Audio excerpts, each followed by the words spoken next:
Samantala, nagmahal po ang karneng baboy at manok sa ilang pamilihan dahil sa pagtaas ng demand ngayong panahon ng pista at kampanya.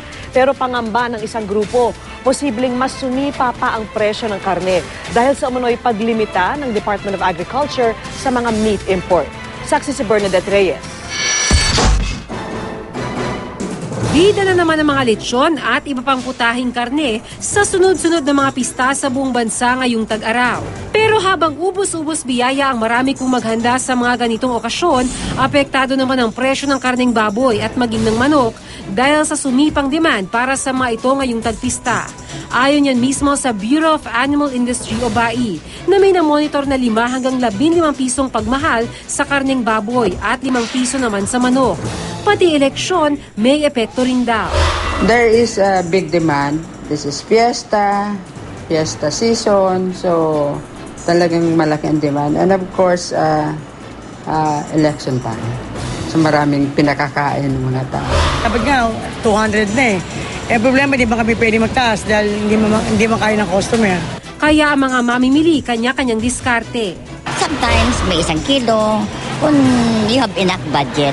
Pero Pag kulang, magtingin ka na lang mga kalahati o 1/4. Halimbawa sa pakpak, sasabawan na lang po siya. Mas more gulay kung mura. At posible pa raw magmahal ang karne ayon sa Philippine Association of Meat Processors Incorporated o PAMP. May epekto raw kasi sa supply ang umano'y paglimita ng Department of Agriculture sa mga meat import. Wala pang tugon ng Department of Agriculture dito.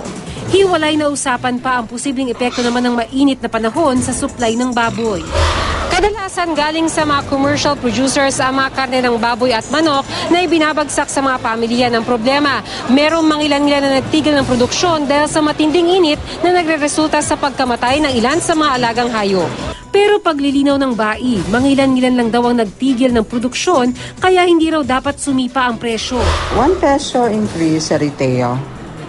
And of course, farm price, medyo doon yun, medyo tumaas na mga about 8 pesos. Sa pork, ganun din ho, yung sa pigi, matter of 1 peso. Ayon naman sa United Broiler Raisers Association, may sapat na supply mula sa mga manukan. Kaya ang mga nagpe-presyo sa pamilihan ang dapat daw bantayan. Murang-mura na benta namin sa farm.